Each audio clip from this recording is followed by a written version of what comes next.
Take two. I'll remember the microphone this time. See, I'm getting professional. Take two. Sawadee krap, namaste, hello. Wherever you go in the world, when people answer the telephone, they say hello. And I wonder, are they expecting an English person to call? At first it confused me. I thought, oh, good, they speak English. Being someone quite ignorant, I speak no other languages, really. So I'm making an effort. I'm trying to learn some greetings in Thai and the odd word here and there. But we do have in a Buddhist country a common language, and that is the ancient Indian language of Pali. So certain Buddhist words, although pronounced differently, are common to Buddhist practitioners all over the world. It is a very useful tool if you're a travelling Buddhist monk. To have a Pali dictionary at hand is also quite useful. So, why all these animal shorts on this channel? If you're not sure what shorts are, on YouTube they are these I suppose quite irritating little videos of less than 60 seconds that pop up for no reason here and there and seem a little pointless, but tend to attract your attention and you can flick through them a little bit. That's as much as I know. I made one by accident before this channel, and that became this channel. It was an accident. So apologies, it wasn't my lifelong ambition to make YouTube videos, far from it, but people watched, and I noticed very quickly food got a lot of clicks. There is an expression I understand in the whatever industry that is, clickbait. It sounds a little unwholesome, but it is an incentive for people to click on something. Yes, so it draws people's attention in using the natural human defilements, or kilesas as we call them in Pali. So our sensual desires of attraction, things we want, that we're drawn to. And it seems to me that on this particular medium, as in real life, food is the greatest draw. We talked about that the other day, so that's enough of food. But the next thing is, of course, attractive beings of the opposite gender or same gender, whatever is your preference, and that is associating with the raw sensual desire of sexual desire. But certainly very high up in the list of these clickable things is little furry, fluffy, cute animals. And that isn't the answer. That is not why there are many shorts of animals on this channel, albeit it did have that effect of drawing in some attention and hopefully retaining some interest for maybe some of the more useful content that I hope there is on this channel. But what I found, and this again was by chance, was when I was in India, I was very much drawn, my attention was drawn in real life to the cows and the bison, the water buffalo, the buffalo, whatever names you call them, but the cows especially, which are abundant and everywhere. Some a little sad looking and underfed, some very well looked after and healthy, just like life, human beings, and all beings. Some are doing well, some aren't doing so well. But something I noticed about my own thinking, being someone who spends a lot of time observing thinking, and to some extent because it was drawn to my attention, at the beginning of last monsoon season, we call it the Vasa, we have to, as bhikkhus, stay in one place for that entire time, the full moon of July to the full moon of August.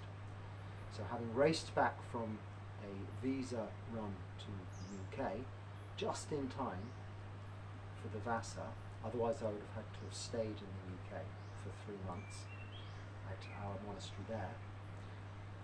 Having raced back though, they had a placement for me in a beautiful little vihara in a place called Tumkur in Karnataka, South India. And if you look back on the videos, there are quite a few videos of that place. And you can also find it as Dharma Vihara. What was the name of it particularly? You'll find it anyway, Buddhist Vihara Tumkur, on Google search of any kind, maps, this and that. However, that aside, I was there for 3 months, and well, much like here, no one really spoke English. And this was great at first, but this time around I've had 3 months of no one speaking English rehearsal, and I've really got used to it. I really enjoy it. At that time it was new, and one of my teachers, a senior monastic in my mother monastery, if you like, my Ordination monastery, my monastery where I was ordained, well, not particularly in that branch in Bangalore, because my ordination was in one of our other branches up in the north of India in Bodh Gaya, where the Buddha became enlightened.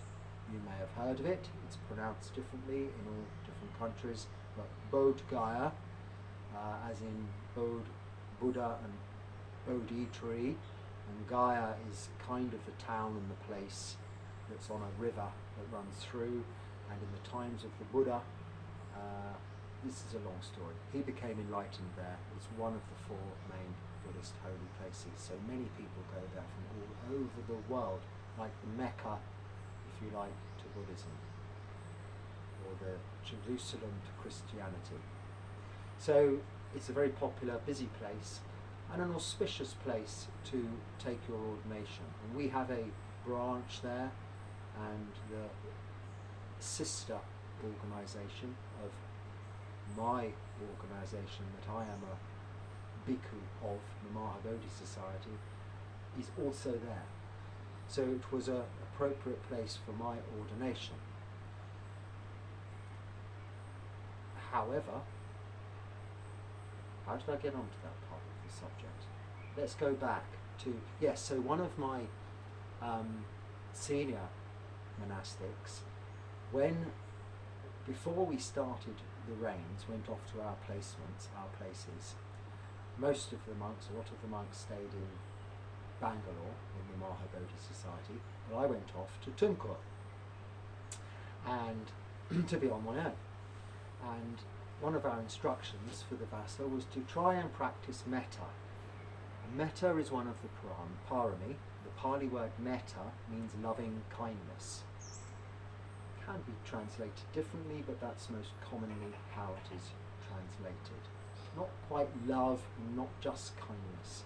A kind of combination of the two, something more powerful, stronger, like the love a mother has for her child.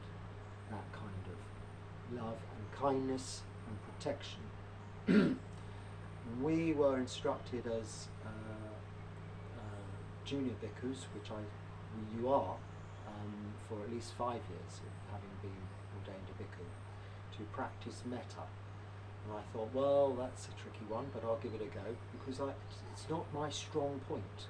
We have different areas of strength. Some believe it's because of what you've built up in previous lives, of these 10 parami. Metta being one. It is also one of the 4 Brahma Viharas, we call them. Metta, loving kindness. Karuna, compassion. Mudita, sympathetic or empathetic joy.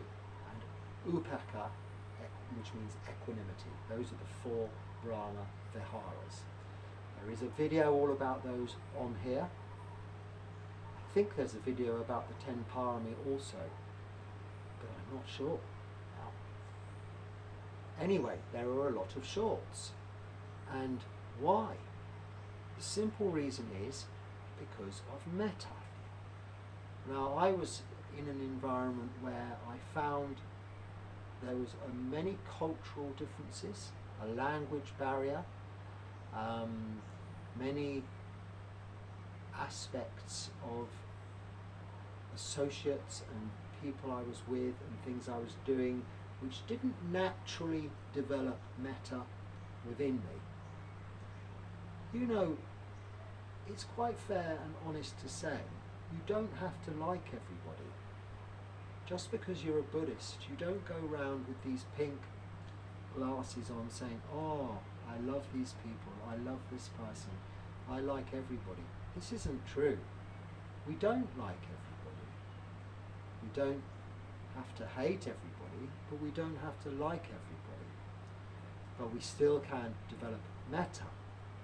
But it's a little bit more tricky sometimes in certain situations. Now, don't get me wrong, I had a lot of metta for the people in Tungkur looking after me. But on my trips around the city, the town, in the morning, on alms round, it was tricky. There's some difficult people in, you know, some parts of the world. Anywhere you go, you'll find in busy suburban sub-towns of big cities, which is what it is, you'll find difficult people. So metta doesn't come about that naturally. Now there are techniques. One I've talked about before is think of, well, the first technique is when we practice metta bhavana, so development of metta in our meditation, developing loving kindness, we start with ourselves. This should be quite easy. And then to the people we love, nearest and dearest, and so on. And eventually to the people we don't like so much. We share, spread, radiate metta to them, if that's the way you practice it. Personally, I don't quite do it that way, but sharing the metta I've built within myself, not for myself, I've built up within myself, is the way I like to think of it, being all-inclusive, bringing in all beings into the metta you've developed, because of course they are the root source of that metta. You can't have loving kindness without beings. Yourself is a being, so you need at least that being and others in order for it to be a visible thing, not that you can see, but a noticeable thing. So, in a difficult situation, you can start with generating metta for yourself, within yourself. And one way to do that, a technique, is to, yes, start with yourself and then to people you love. But that doesn't always come easily to mind. But you can think of a dearly loved pet you had as a child, or even you may have still your own favourite teddy bear or little soft toy that you take comfort from at night. All of these little quaint, cute things. And of course, always when we see little babies, or, well, not always I suppose, but mostly, or we see little fluffy animals, kittens bouncing around with a rubber ball, you see. This is the most popular thing on YouTube, I think. We are attracted to it because of those big eyes, That's why they make big eyes on cartoons, because eyes don't grow so much. They grow, you're born with big eyes, but you're not really, you're born with little bodies. So the eyes make people all look, oh, isn't that sweet? So this is that feeling of metta. You don't even notice, you're just drawn to it.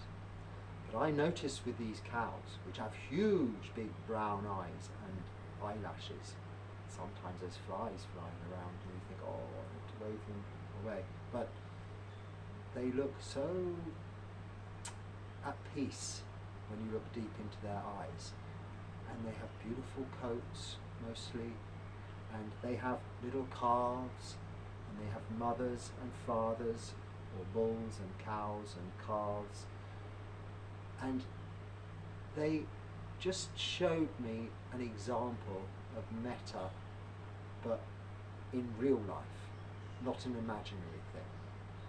And I felt quite strongly about it, so I never take photographs or pictures or videos on my travels before that, but I did on these occasions, and when I put them on YouTube, they got very huge numbers of viewings. But that aside, I thought it was such a good demonstration of metta and a way of developing a technique to develop that metta, that parami of loving kindness in yourself quite easily.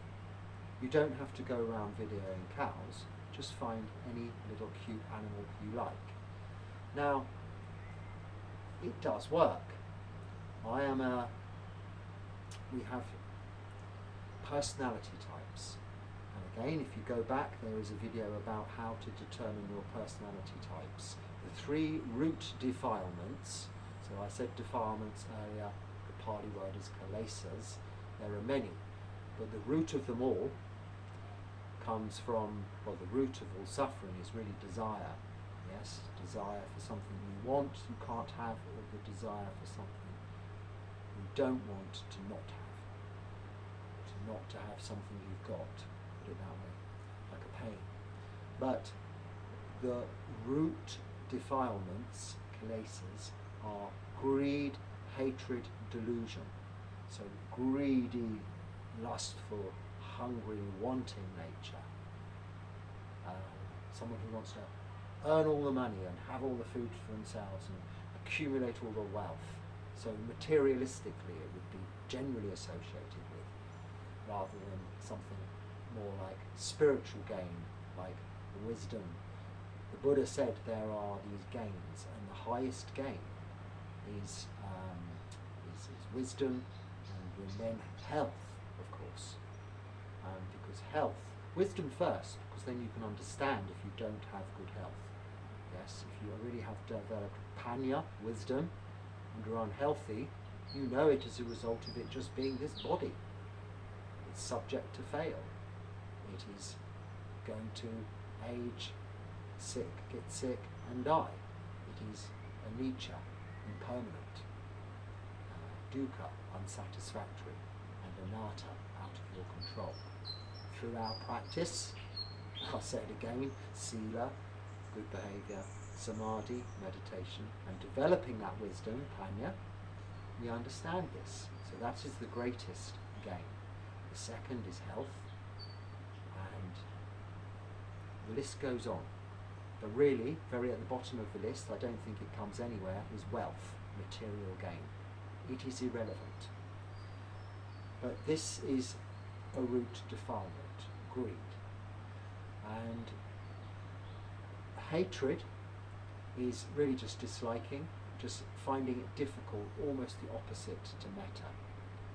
So the antidote to cure greed is to give stuff away, be generous, develop generosity. Dana is the parami, we call this. Dana means generosity, giving. And that's the first of the 10 parami. If you give, it's very difficult to feel stingy, feel mean, because you immediately get the pleasure of giving. You immediately get that karmic effect. like I said yesterday, what you do through body, speech and mind comes straight back at you. If you give, I'm not saying you get given back or given to, but you get given a feeling of well-being, an enormous sense of well-being when you give. And that also is the antidote to greed.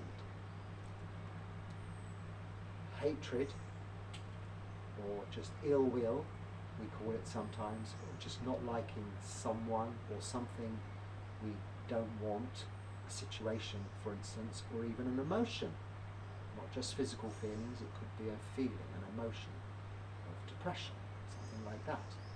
If you really hate being depressed and don't want to be depressed and dwell on that, you get more depressed, the vicious circle.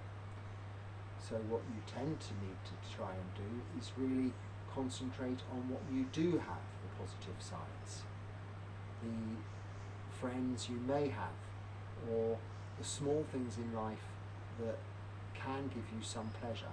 There's always something. And if there isn't, this final trick that I'm going to talk about will help you in that direction. But then delusion, after the third, greed, hatred, delusion, just means confusion.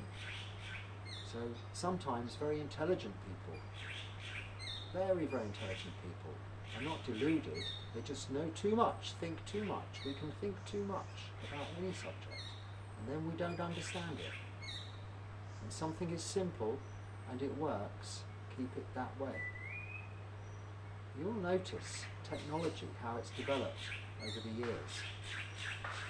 Some people might say, oh, well, it's got complicated, but it really hasn't. You look at how it's developed. You think what a computer consisted of 30, 40 years ago. Keyboards, terminals, big boxes on the floor, many wires, plugs, screens, everything going on. To use it, all of the blah, blah, blah you had to put in and read and code and this, that. Now, we have little computers 100,000 times more powerful than that in our pocket. But we don't even need a keyboard, we could just speak to it, look at it, and it will almost read our thoughts and know what we want.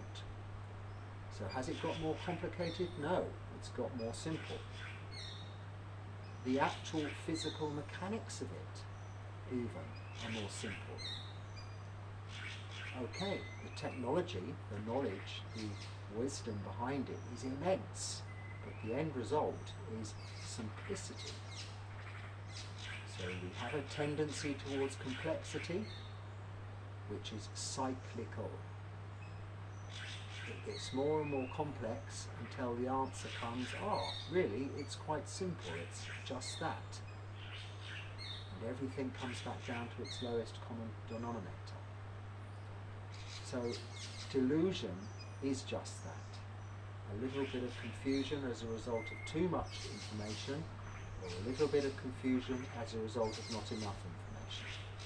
We need to find a balance. Now for me, I suppose I would put myself in all three categories. I think it's hard to determine your personality type, but if I had to label myself, I'd go for the middle one, sadly, hatred. Now I don't hate people at all.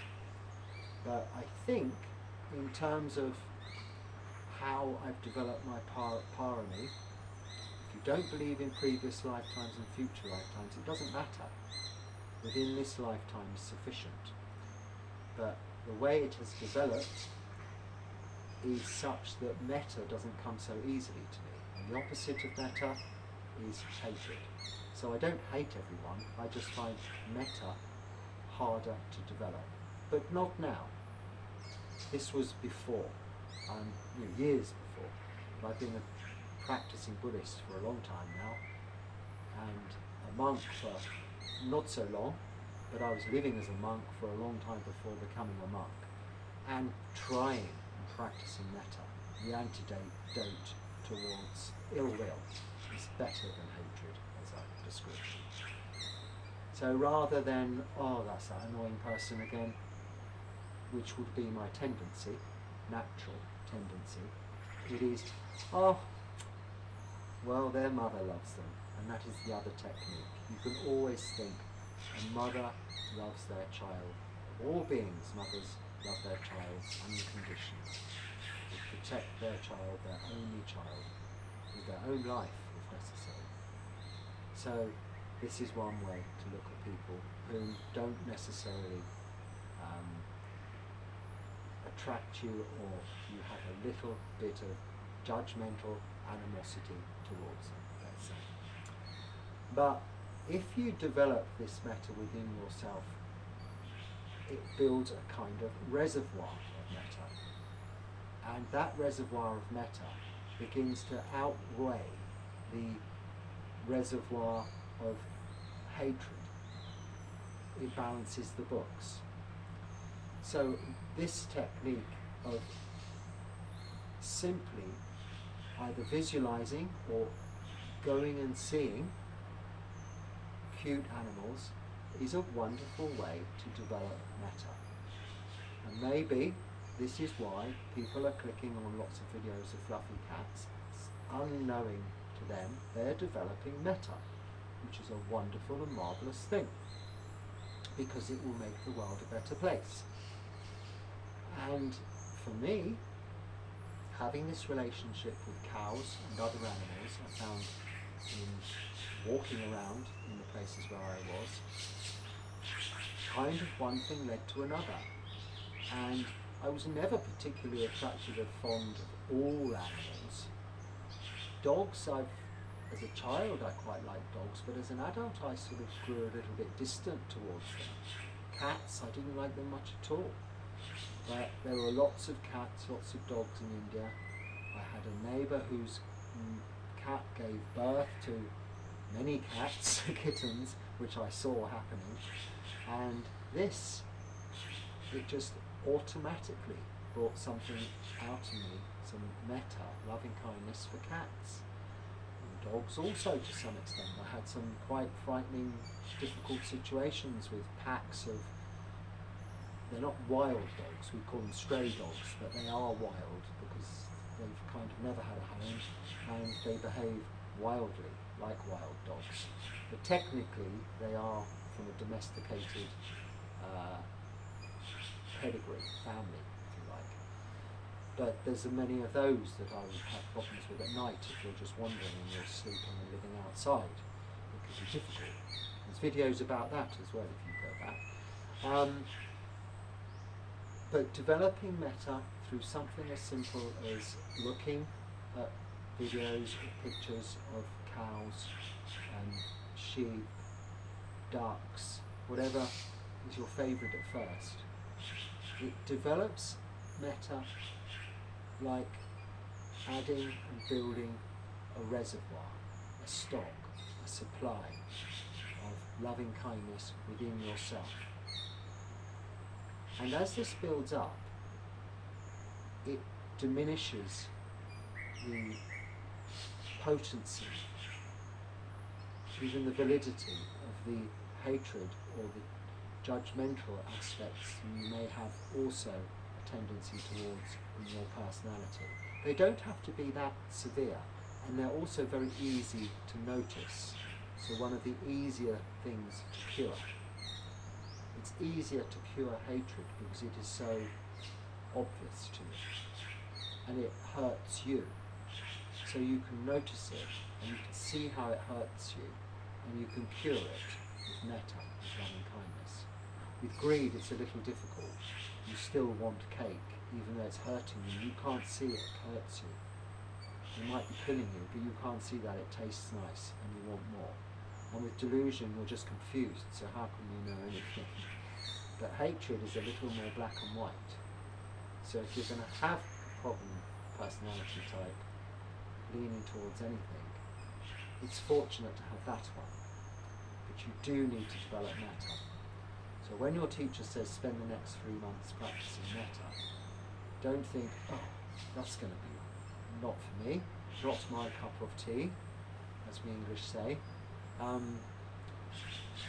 It's a wonderful thing, because at least if you try, you find out actually how easy it is. And you can start with anything. Inanimate objects, a beautiful flower, appreciate the beauty in a flower. But living beings are best.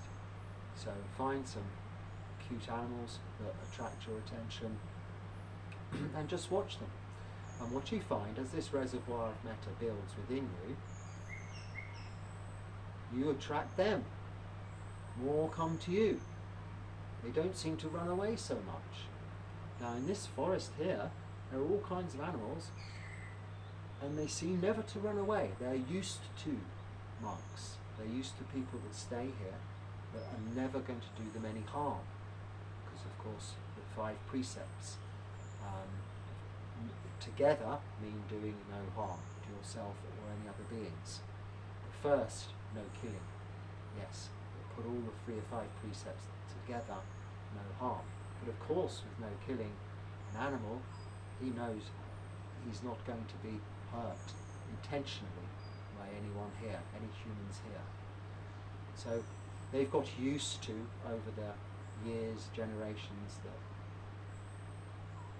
Buddhists have been in this forest not being harmed, so they relax and they come closer to you, don't run away and don't even flinch. So I've become very friendly with these geckos. There's one that lives up there, well, comes out at night up there, and there are videos I've been putting on here.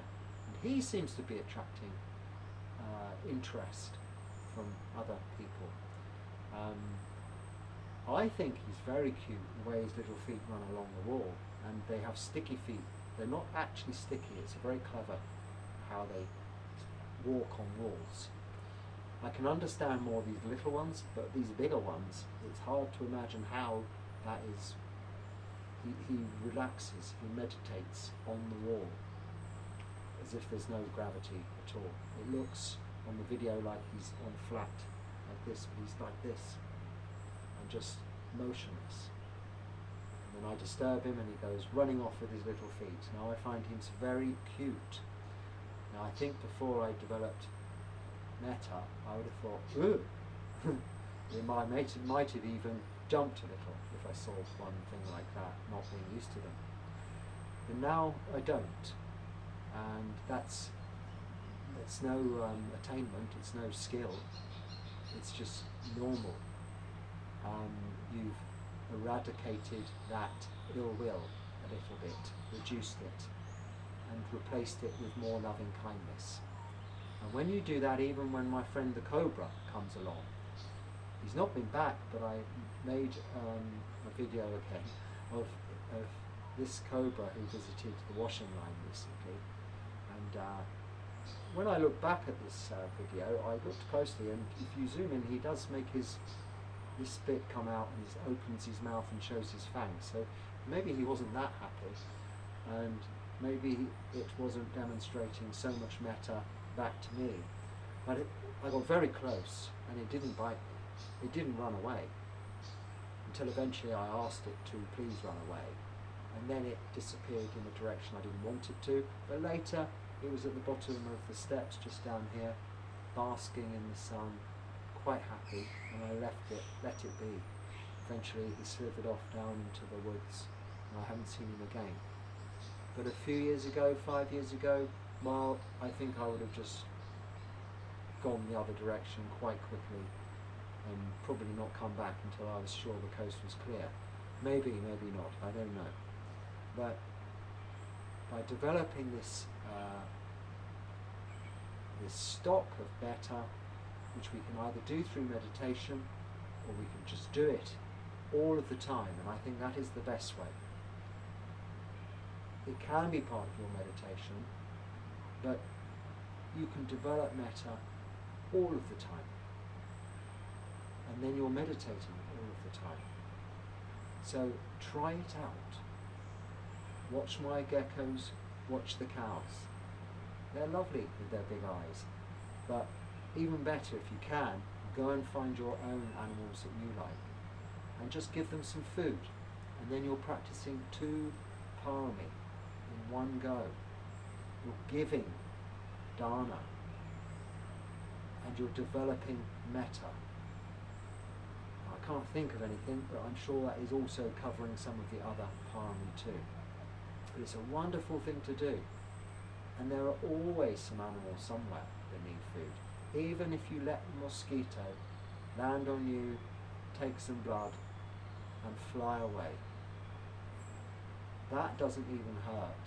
I promise you, this is how we don't get bothered by mosquitoes. We let them have their lunch, or breakfast, or dinner. Because if you let them finish, they take the irritant, the poison, they take it away with them. After they put their little tube in, they inject an anticoagulant in order that the blood doesn't clog in their little tube. Then they suck up your blood, and the last thing that comes with it is the first thing that went in, which is the anticoagulant. And it is the anticoagulant that scratches and itches, not the little tube that pokes in. That's too microscopic to even see or think about feeling, because we only have nerves in certain points, and odds are that little tube goes between the nerves, but it injects this little coagulant, anticoagulant, which spreads to the little nerves surrounding, and that's where you get the itch. But why? Because we go like this. You shouldn't go psh, smack, no that. You should just blow it away. But if you blow it away, it flies away, hasn't finished its lunch. Now what happens to you if you're having lunch and someone comes and shoos you out of the restaurant? There's going to be some stuff left on the plate. Same with the mosquito. You leave some anticoagulant in your skin, in your blood, or if the blood is left. And that is what irritates, and that's what you scratch. If you just sit and watch one, it lands, you can't actually feel that bit. You hear it, maybe, and feel it landing, but you can't feel it putting its, what do you call that thing, the tube in. And then it sucks the blood up, and it takes a long time, and then eventually it flies away. And if you can watch that, and you won't feel it. Now I tried this, and now it's not a problem. So often I could be sitting there talking to someone, and there's a mosquito there, or there, and some of these videos you'll see, and they'll say, oh, Bhante, like this. I say, don't worry. And they say, Bhante, don't worry. And sometimes they'll whoosh it like that with a fan and blow it away, and then immediately you've got an itch. But if you just leave it, you won't feel a thing. And even that you can develop metaphor. I have a fly that goes in the bathroom every night, like this, and I say, fly, why come in here? I feel sorry for you, because you can fly around outside. If you come in here, it takes you all night to get out again, because they get a little lost, don't they? And they're bumping, boom, boom. But you can develop metta for anything if you keep practicing it, and it is such a valuable resource to have in that reservoir. When you develop metta, the antidote to hatred or disliking, you develop that metta, that loving kindness for all beings, including yourself. And what that produces is an enormous sense of well-being, both for you and all of the people that you meet. You'll find people less argumentative, less aggressive, and generally less challenging if you have a reservoir of metta within you. So think loving kindness, think may all beings be happy, may all beings be well. And you too will be happy, and you will be well.